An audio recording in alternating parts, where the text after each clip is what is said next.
सत्ता में आए तो 1 लाख रोजगार प्रतिवर्ष राजस्थान के नौजवानों को सरकारी नौकरी में मिलेगा, ये मैं कहना चाहता हूं।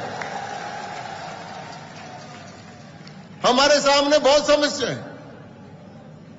राजस्थान सूखा प्रदेश, पेयजल की समस्या करने के लिए तैयार नहीं है, लेकिन मुख्यमंत्री के लिए बिल बना रहे हैं कि मुख्यमंत्री के पद से हटने के बाद एक बंगला मिलेगा, एक आरएएस पीएस मिलेगा, 8 कर्मचारी मिलेंगे और 4.25 करोड़ रुपए साल का एक नियुक्त, उस पर 1.25 करोड़ रुपया खर्च आता है।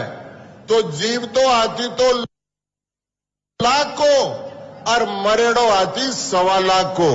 ये नहीं चलेगा, ये नहीं चलेगा।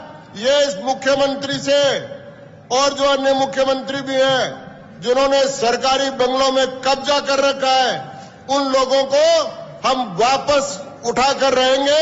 राजस्थान में जागीरदारी और प्रीपर्स की दोबारा स्थापना नहीं करने देंगे, किसी भी कीमत पर नहीं करने देंगे। यह लड़ाई है हमारी। इस लड़ाई के और भी कोई पहलू, आज चौधरी चरण सिंह जी के पोते यहां पर बैठे हुए हैं। चौधरी चरण सिंह जी साहब मेरे प्रेरणा पुरुष रहे। हमने दीनदयाल वाहिनी और भारतीय जनता पार्टी के जो पीछे फोटोएं लगाते हैं, उनके बीच में चौधरी चरण सिंह जी की फोटो है। वो इसलिए है कि अगर चौधरी चरण सिंह जी नहीं होते तो ये जमीन आप लोगों के पास नहीं होती। जब कांग्रेस पार्टी देश में कोऑपरेटिव फार्मिंग लाद रही थी और सारा का सारा प्रस्ताव पास कर लिया था, उस समय चौधरी चरण सिंह जी ने पंडित जवाहरलाल नेहरू के सामने माइक लेकर खड़े हुए कि मैं इस प्रस्ताव को पास नहीं होने दूंगा, और अकेले वीर पुरुष ने उस प्रस्ताव को पास नहीं होने दिया और हिंदुस्तान भर के किसान की जमीन बच गई। इसके लिए चौधरी चरण सिंह जी एक काम नहीं किया उन्होंने। लेकिन चौधरी चरण सिंह जी को सच्ची श्रद्धांजलि क्या होगी? उनका नाम लेते हैं अपन, वैसा सत्यनिष्ठ आदमी कहीं मिलेगा क्या? यार तो वीर तेजाजी सत्यनिष्ठ थे, और उसके बाद अगर कोई सत्यनिष्ठ राजनीति में पैदा हुआ तो कुछ एक लोगों में चौधरी साहब थे जिन्होंने चरण सिंह जी ने सत्य और ईमानदारी को राजनीति में प्रतिस्थापित किया। और हम भी प्रतिज्ञा करते हैं कि हम और हनुमान जी सब मिलकर राजनीति में सत्य और ईमानदारी को स्थापित करने का प्रयत्न करेंगे। ये मैं आपसे कहना चाहता हूं। आप सब लोग बहुत दूर दूर से आए, सारी रात चलकर आए। मैं एक ही विश्वास दिला सकता हूं कि हम हनुमान जी के साथ मिलकर एक ऐसा काम करेंगे जिसमें सरकार का ढांचागत भ्रष्टाचार समाप्त हो जाए। इस सरकार ने ढांचागत भ्रष्टाचार कायम किया।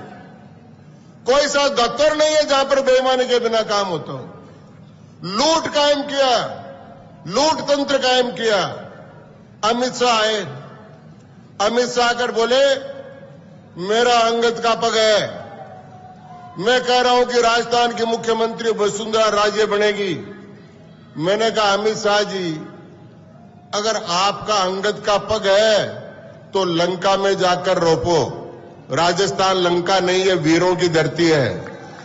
यहां पर किसी का पर नहीं रुकेगा, यहां पर तो उसी का लठ गड़ेगा जिसको राजस्थान की 7.5 करोड़ जनता पसंद करेगी। अमित शाह की पसंद से मुख्यमंत्री नहीं बनेंगे।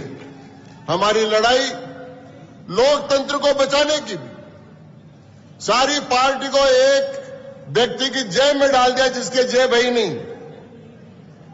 पूरी भारतीय जनता पार्टी एक पक्ष में है। कांग्रेस और भाजपा दोनों ने मिलकर राजस्थान को बीमारू राज्य बनाया है। हम दोनों मिलकर राजस्थान को बीमारू राज्यों की श्रेणी से बाहर निकालकर अग्रणी राज्य की श्रेणी में लाएंगे। आपको ध्यान है बीमारू राज्य कौन कौन है? राजस्थान, मध्य प्रदेश और छत्तीसगढ़। क्यों है? कि वहां पर बीजेपी और कांग्रेस दोनों का ही राज है। जहां जहां तीसरी पार्टी का राज है वो राज्य अग्रणी है, और जहां जहां इन दोनों का राज्य है वो बीमारू राज्य है। तेलंगाना 3 वर्ष पहले राज्य बना, तीसरे नंबर पर आ गया। तमिलनाडु दूसरे पर आ गया, केरल पहले नंबर पर आ गया।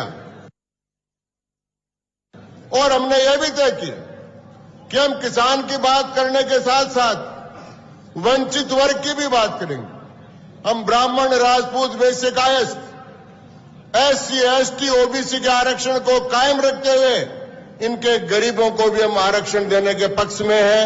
हम कोई जातिवादी राजनीति नहीं कर रहे हैं, हम सामाजिक समरसता की बात कर रहे हैं। हम सबको साथ लेकर चलेंगे। और हमने जो कानून पास किया है, शायद हिंदुस्तान में किसी विधानसभा ने नहीं किया, उसमें OBC में आने वाले मुसलमानों को भी हमने 14% आरक्षण में शामिल किया है। यह काम राजस्थान में हुआ है। इसलिए उपस्थित किसान भाई और बंधुओं, मैं आपसे एक ही बात निवेदन करना चाहता हूं कि हनुमान जी का और मेरा संबंध बहुत पुराना है। इनके पिताजी स्वर्गीय श्री रामदेव जी जब विधायक थे तब मैं विधायक था, आमने सामने रहते थे, अभी भी आमने सामने रहते। मेरा बच्चा भी इनके साथ ही पढ़ा हुआ है, अखिलेश। तो मैं जिस प्रकार अपने बच्चे से स्नेह करता हूं, उसी प्रकार का स्नेह मैं हनुमान बेनीवाल से भी करता हूं। ये मैंने कई बार कहा है। इसलिए हमारे में इसमें कोई भेद की बात नहीं है। हम एक साथ मिलकर लड़ेंगे, एक साथ मिलकर चलेंगे, और उसका उद्देश्य हमको कोई राज प्राप्त करना नहीं है। राज प्राप्त करके राजस्थान के किसान की, आम आदमी की दशा और दिशा दोनों को बदलने का हमारा काम है। वो काम में मिलकर करेंगे। आप सुबह से आए हैं, बहुत देर से बैठे हैं। मैं आपसे आग्रह करूंगा कि आप वीर तेजाजी की भूमि से आप प्रतिज्ञा लेकर जाएं। तेजाजी ने गाय की रक्षा करते हुए अपने प्रण का पालन किया। हम राजस्थान के आम आदमी की रक्षा करते हुए अपने प्रण का पालन करेंगे। यह हम तेजाजी के साक्षी रहकर हम निवेदन करना चाहते हैं। तो हम सब, अब नई पार्टी आ गई, हनुमान जी की बोतल पानी चुनाव चिन्ह है।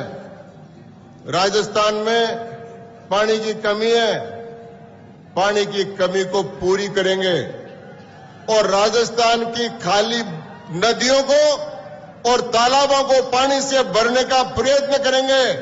वही नहीं, पानी चेहरे पर भी रखेंगे, चेहरे से भी पानी को नहीं हटने देंगे। इज्जत के साथ और सम्मान के साथ काम करेंगे, इज्जत और सम्मान बेचकर काम नहीं करेंगे। और इसलिए हम करना चाहते हैं। और फिर भारतवानी पार्टी जो हमारी है, उसका चुनाव चिन्ह बंसी है। पानी पियो और चैन की बंसी बजाओ, यह काम हमको करना है। हम जब ये काम करेंगे, तो मैं जब बांसुरी चुनाव चिन्ह मांग रहा था, तो बीजेपी वालों ने विरोध किया कि बांसुरी चुनाव चिन्ह इनको मत दो। मैं भी गया, आयोग ने मुझे ही पूछा कि आप बांसुरी क्यों मांग रहे हो? तो मैंने कहा मेरा नाम घनश्याम है। तो घनश्याम अगर बंस से नहीं बजाएगा तो क्या करेगा?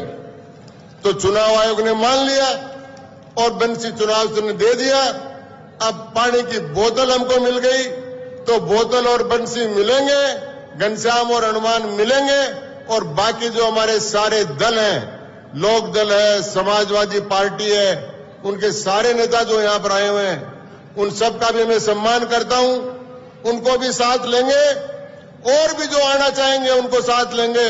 हम कोशिश करेंगे कि तीसरे फ्रंट का वोट नहीं बटे और हम सब मिलकर इन दोनों दलों के चंगुल से राजस्थान की जनता को मुक्त करें। इसी प्रतिज्ञा के साथ वीर तेजाजी के स्थान पर आप सबको धन्यवाद। जयराम जी की राम राम। बहुत बहुत धन्यवाद। बहुत बहुत शुक्रिया सम्मान्य घनश्याम जी तिवारी साहब का। अब तो मैं यूं कहूंगा बहुत बहुत शुक्रिया बंसी वाले का। मित्रों, मैंने कहा था कि एक और एक मिलकर के 11 होंगे, उनमें से 1 को आपने सुन लिया, C7 वालों का आपने सुन लिया, और B7 वाले को सुनने के लिए लाखों की संख्या में राजस्थान के चप्पे चप्पे से आया हुआ नौजवान और किसान, सुबह लोग 7 बजे घनश्याम जी लाइव कर रहे थे, तभी यहाँ हजारों की संख्या में लोग थे। सुबह 6 बजे से लोग यहाँ बैठे हुए हैं और अब शाम के 3:15 बज रहे हैं। आपका लाडला हनुमान आपके बीच में है। बस ध्यान ये रखना कि दिल से इसको कभी मत निकालना, यह आपको दिल से कभी नहीं निकालेगा। सम्मान के साथ आप सभी के बड़े भाई, राजस्थान की विधानसभा के सबसे बड़े लड़ाके, जो किसानों के हक और हुकूक के लिए हर बात पर खड़े हो जाते हैं, चाहे कोई भी सामने हो, डट करके लड़ते हैं, सड़क से विधानसभा तक लड़ते हैं, खेत खलियान गांव तक लड़ते हैं।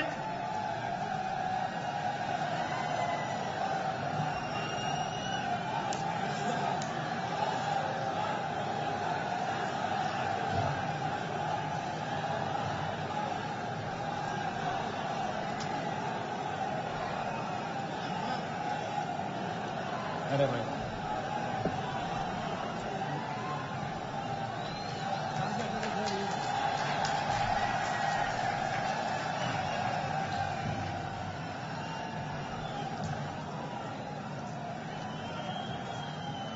देखिए, मैं एक निवेदन आपसे करना चाहूंगा। ये बोतल दिल से लगा करके रखने के लिए, फेंकाने के लिए नहीं। आप हनुमान जी का अपमान कर रहे हैं। जिस जिसके हाथ में बोतल है वो इसको जेब में डाल करके घर के लेके जाना। आप तो चुनाव चिन्ह उछालने लगे। एक भी बोतल आप उछलनी नहीं चाहिए। ये हमारा चुनाव चिन्ह, दिल से लगा करके रखो इसे।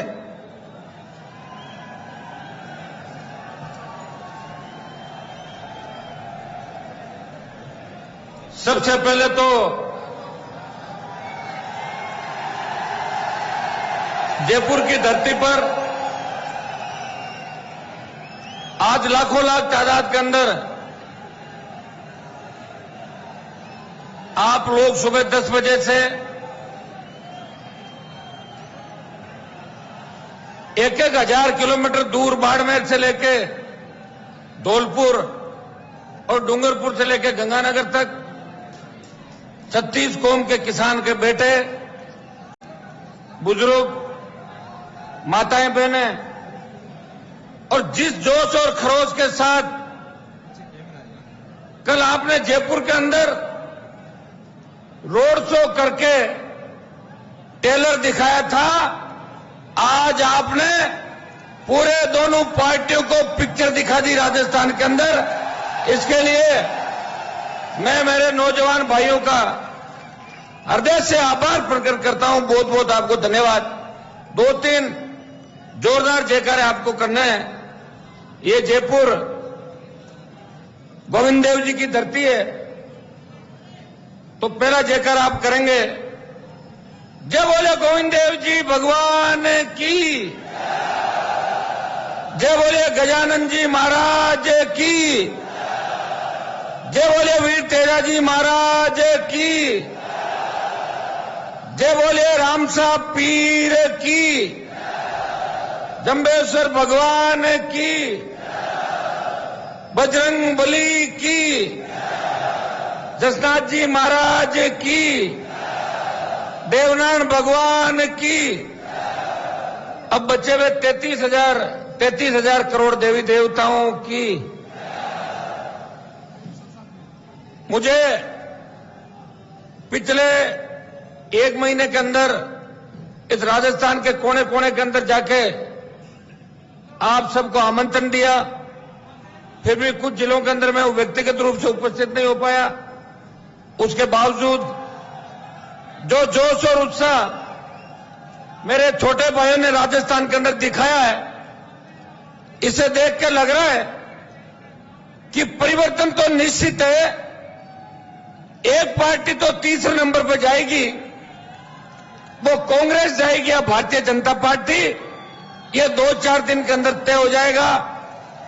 मैं धन्यवाद दूंगा मंच पर उपस्थित चौधरी चरण सिंह जी, जिन्होंने देश के अंदर किसानों का सम्मान बढ़ाया, मान बढ़ाया, और सच्चे अर्थशास्त्री के रूप में अगर कोई किसान नेता इस देश को दिया तो चौधरी चरण सिंह जी जो गरीब किसान के घर पे जन्म लेके देश के सबसे बड़े पद प्रधानमंत्री के पद को सुशोभित किया, यूपी के कई बार मुख्यमंत्री रहे, और उनके पुत्र हमारे भाई पूर्व एमपी जयंत चौधरी जी, जो आज इस कार्यक्रम के अंदर दिल्ली से अपना सारा व्यस्तम प्रोग्राम छोड़ के हमारे बीच आए, मैं धन्यवाद दूंगा जयंत जी को, इनकी पूरी लोकदल की टीम को, प्रदेश अध्यक्ष जी को, कि आपने पूरा आज हमारा जोश उत्साह बढ़ाने के लिए, समर्थन देने के लिए आप पधारे।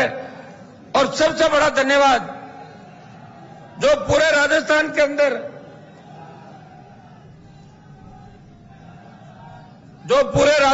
अंदर मैं जाता था और मेरे स्पीच के अंदर मैं एक बात कहता था कि मेरे साथ